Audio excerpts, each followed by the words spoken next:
Chapter 48. Either a sea or an ocean. The great body of water was either a sea or an ocean. Its quiet waves lapped against the shoreline, but then the tide rose and woke Trix up, who woke up Foxfire, who woke up Candide, who woke up the piglet, who woke up Alexander, and they moved further up on the shore. Going back to sleep wasn't as casual. Alexander actually woke up first in the morning. The sun was only just beginning to come up over the horizon, and he had a great idea.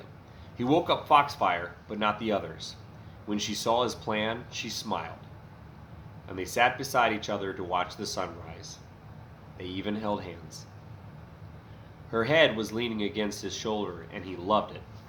His stomach was filled with something like butterflies, floating around and being very cute. Actually, it was the soup. They had eaten it the night before, and he was having a hard time digesting it, but he didn't know that. He moved his face so that he was looking down at her. He would shrug, lift her face, and plant a kiss right on her mouth. He imagined how perfect it would be. And then the piglet woke up and yawned, except the yawn was accompanied by a noise which sounded like a giant fart. Candide woke up too, and the moment had passed.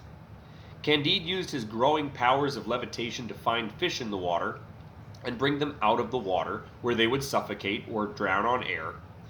Then they cooked up the fish and ate them. Candide also munched on some more of his poppies, although the supply was getting low. They also broke apart the dried honeycomb which was in the knapsack and chewed on that as they walked along the sand. It reminded Alexander of the wolves, and of finding Foxfire, and the mushroom, and even though he had been saving it as a souvenir, there was no reminder more powerful than having her around. And besides, it was delicious. And then they found the man. Chapter 49. How she stopped the pirates from sacrificing.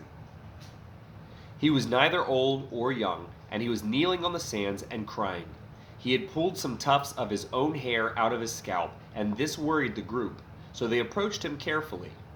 When he raised his face towards them, his eyes were so red and raw that they looked more like balls of blood than... I guess that is sort of what eyes are. "They took my daughter," he blabbered. Snot came out of his nose and dripped over his lips.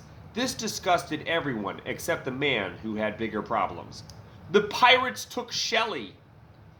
"Her real name is Michelle, and that's the name the man actually said, but I couldn't help but make a pun since this is the first beach our characters have visited. So the girl's name is going to be Shelley." "Where are they now?" Foxfire said. As a fellow woman, being kidnapped by a group of men was very relatable and scary for her. The man pointed out to sea. Then he rubbed his nose and pointed a little more specifically.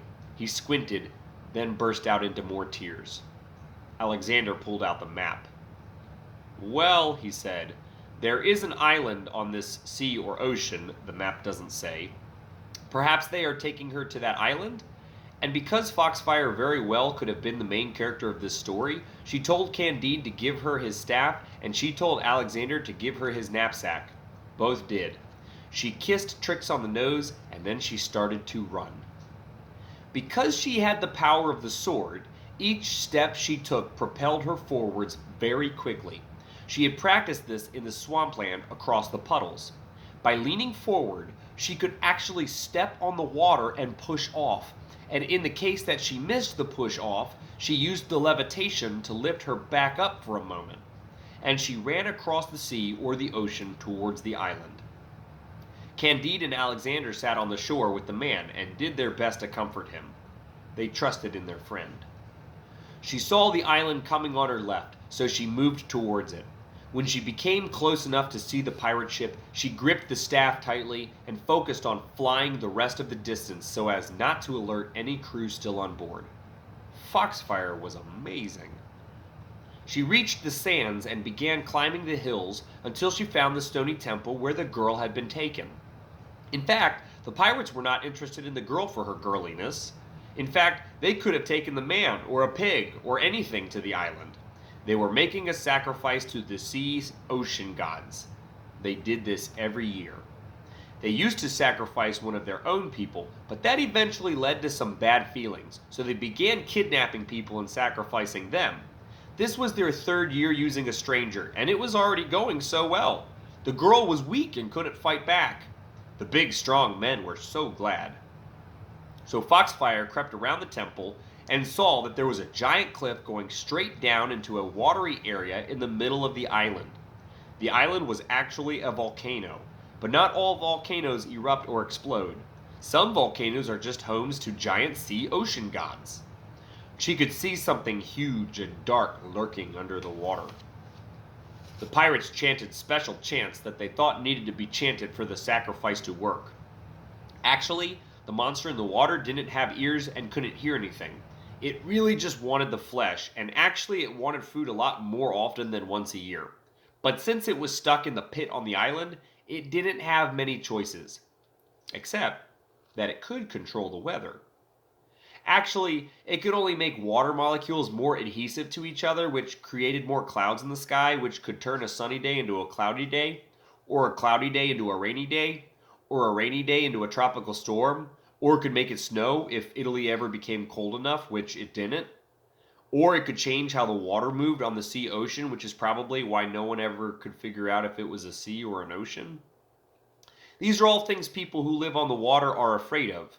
Pirates are people who live in the water, usually, so this is why the pirates sacrificed to the monster. And as terrible a thing as it was, it actually made a lot of sense. The monster was holding a stone from the sword. With that power, and with enough effort, it could probably have devastated the entire earth, so the pirates were really saving the world every year. But Foxfire didn't feel the same. So when the pirates stopped chanting and they pushed the girl from the temple into the pit, Foxfire used the staff to levitate the girl safely to where she was hiding around the temple. And because the pirates were mostly disturbed by this whole event, none of them noticed. But the monster noticed. No sooner did the girl land safely on the sandy hill beside Foxfire than did the sky turn dark with clouds and a heavy wind rush across the island. Even Candide and Alexander could see this from the shore. The pirates knew something had gone wrong, so they searched the area and found the girl was still alive. They saw Foxfire with the staff and knew she was a witch. And pirates generally like witches, but they also saw her sword and they thought that was pretty cool too. But it was the knapsack that really convinced them. It was worn down and beat up, and it looked so piratey that they decided to hear her out before tossing her in the pit with the girl.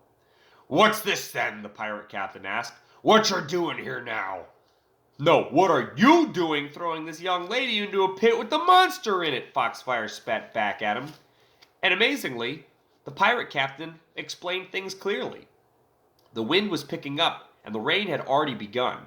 But the captain was an extraordinary man with words and was able to explain everything I was able to explain, except he did it with half as many verbs, and it was also a lot more convincing. Foxfire frowned. "If I can destroy this creature," she offered, "will you stop sacrificing people forever?" The captain turned to his crew for a quick survey. They all seemed fine with that. "Okay," Foxfire sighed. "How do I do this?" And then she made a plan.